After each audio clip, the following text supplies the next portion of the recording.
I got a Mk8 Golf R 20th anniversary edition. Here she is.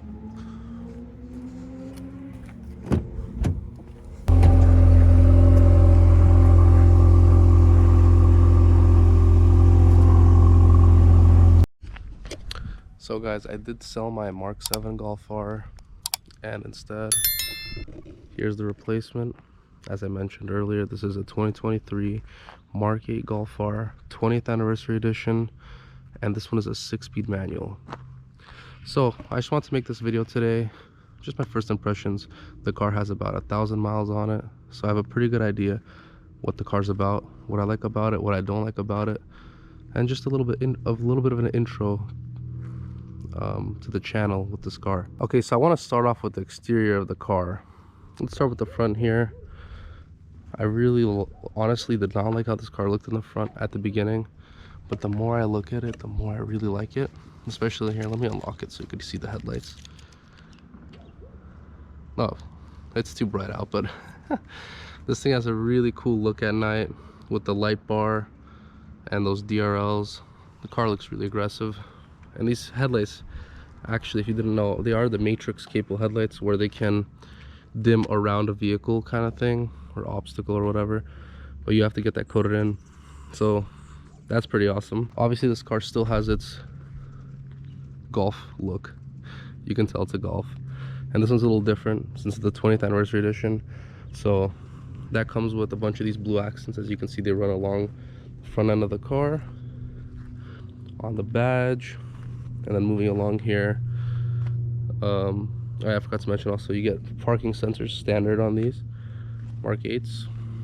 And moving along here to the wheels, you have these 19-inch wheels on the Mk8 20th anniversaries, which are the same as the 8YRS3 wheels. And then you actually get a legit brake setup for once on this car, unlike the Mark 7. Way bigger brake caliper and rotor. I think these are 380mm rotors, and as you can see, they're floating rotors, which is pretty sick. And slotted as well, or sorry, drilled as well, wrapped in a Bridgestone Potenza. Pretty good tire. I've been liking them. They get the blue mirror caps. Some people don't like these. Don't mind it. Personally, kind of like it. No sunroof, which I love. I don't like sunroofs. And then you get this really cool looking side skirt. I really like the whole body kit of this car in general, but this side skirt looks so sick. Like, sticks out, looks really aggressive. And obviously the same thing going on back here. Kind of a more lame brake setup. You still get that blue brake calipers, 20th anniversary edition special. The same 19-inch wheels, the square setup. Obviously it's a Golf R.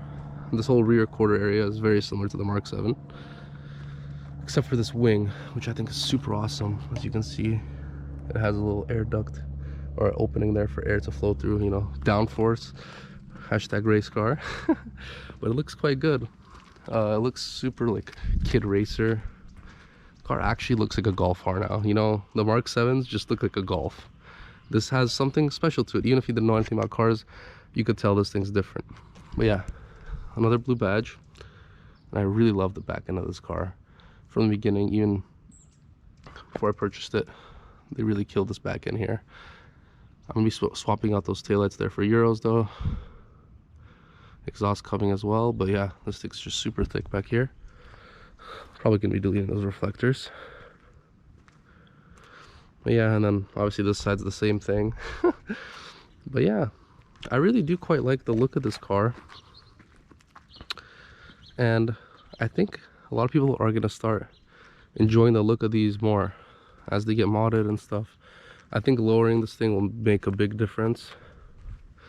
And actually, as far as exterior looks goes, I think this car has an amazing side profile. Look at that. Just stock. It looks really good. But yeah, let's move on to the interior. One thing I forgot to mention about the exterior, or exterior difference with the 20th anniversary edition, is you get this little 20 right here. Kind of hard to see probably. Yeah, there you go. You get a little 20 right here on the pillar I can't speak English, to signify that. You also get a puddle light here. You're not gonna be able to see it because it's light out. I'll put a picture up right here. But you get a puddle light, which is kind of neat. But But yeah, I think the interior is really where the Volkswagen stepped up their game. Obviously, these seats being the star of the show. Man, these are so comfortable, and I love that they're buckets with a fixed headrest, which is kind of cool. But yeah, also the 20th anniversaries, they get this beautiful carbon trim that runs along the side of the door, across the whole dash, and it's super sick because it's actually dry carbon look. It's not like that glossy look, so I really quite like it, and it feels nice. It's real carbon, obviously. But yeah, this interior is just a super good place to be. I love the steering wheel. I think they really kind of shit the bed on the Mark 7 steering wheel. Not that it's bad, the shape is cool and all that, but it was super thin, didn't feel nice. The leather felt cheap. The Mark 6, I think, had a better steering wheel than the Mark 7, but they really brought it back with the Mark 8. As you can see, how you got that perforated leather, the regular Napa leather on the top, your airbag, got that blue R logo again. But yeah, before I turn on the car, another couple things I have to talk about. Obviously, these window switches, it's the same stuff. It literally looks actually exactly like my Mark 6 assembly. We got that push start button. You got beautiful aluminum pedals, 3-pedal gang. Then you got your shifter here. I know there's been reports of these flying off. I haven't experienced that issue, thank God. That would be annoying. But yeah, the shifter feels great. I'm not the biggest fan of how it looks, to be honest, but it's whatever. It's kind of being nitpicky. Then you got your little cup holder in here. This design is kind of weird. It's kind of annoying to close. You got a 12 volt. You got your regular stuff in there, just the regular center console. Obviously you got the seat here again. Beautiful, beautiful. And then yeah, other than that, it's pretty similar to a layout in the Mark 7. I will say though, you really feel this car is actually wider on the inside, because my Mark 7, I'd feel sometimes a little cramped with someone sitting next to me, and in this car you really don't even notice the passenger being in your vicinity like that. So they really did increase that cabin space, which is nice.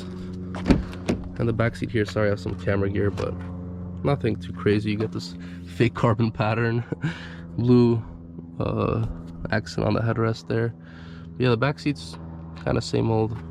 I really actually like this cabin layout design.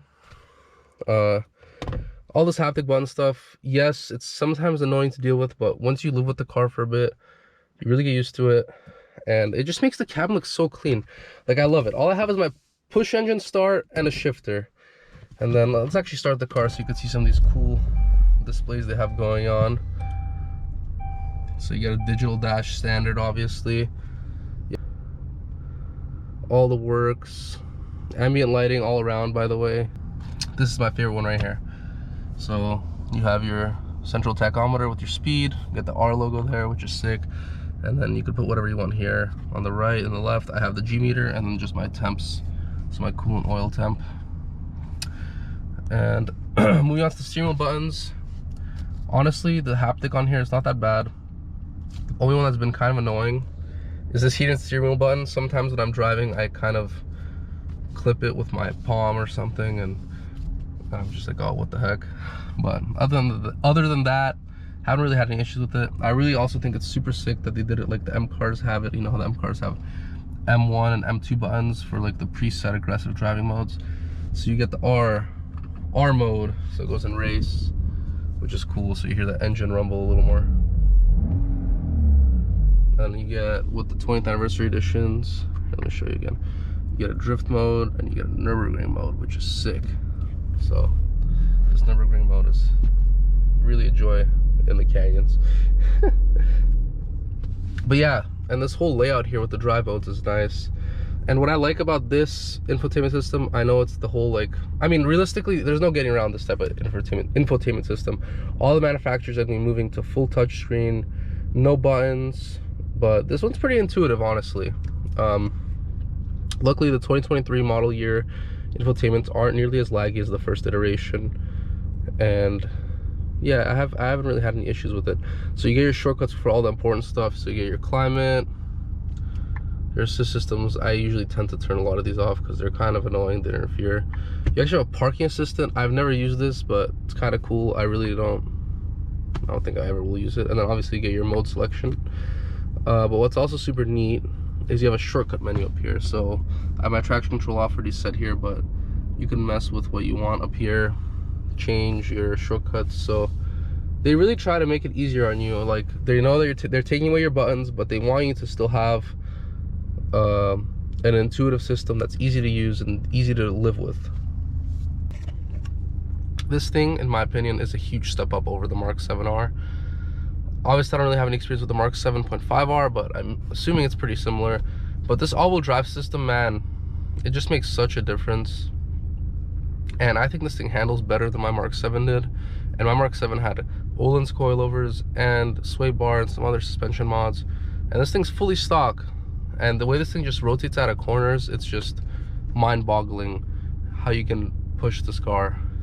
And yeah, they really knocked that out of the park with this all-wheel drive system. Seriously, like it really makes a difference. So I feel like that alone makes this car worth it. Last thing I really want to share my thoughts on is just kind of how this thing drives. And I'm gonna go to something that's really annoying in this car. Man, there's no hood strut. Like, really, I think it's so lame that a car this expensive doesn't have a hood strut.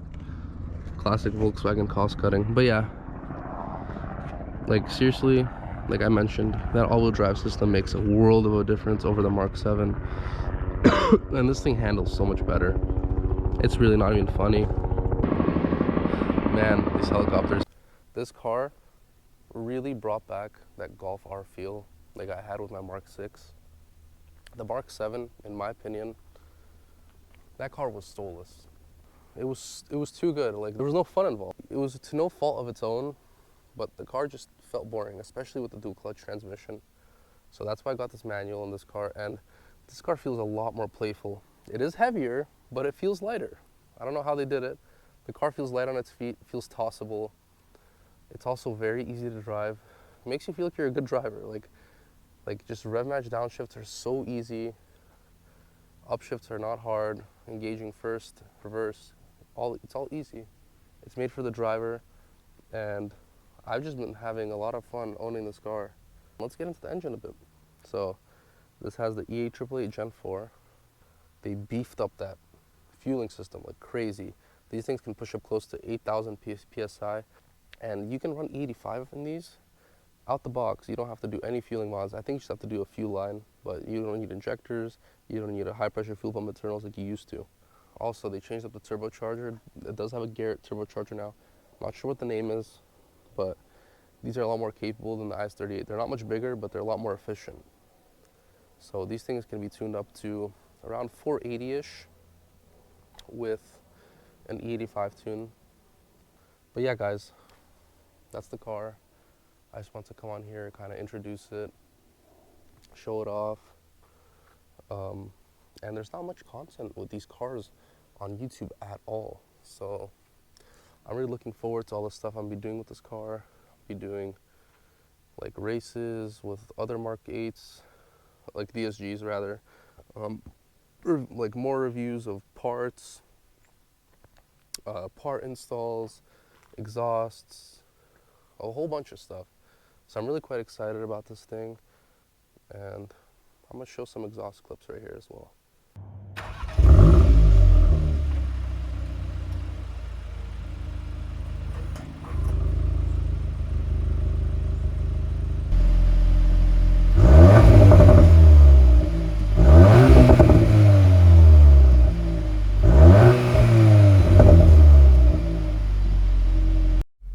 So, last thing I wanted to do was just some driving clips.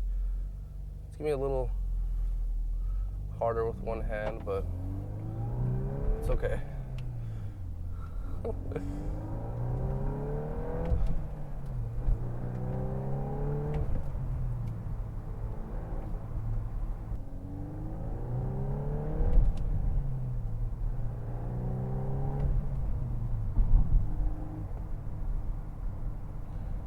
So yeah, obviously, still some getting used to, but look at those.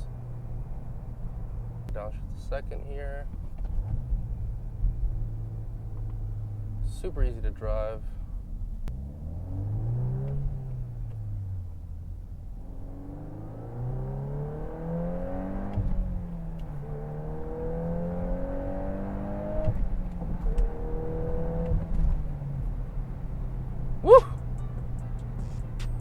Nothing like a manual, you know? Get a little downshift.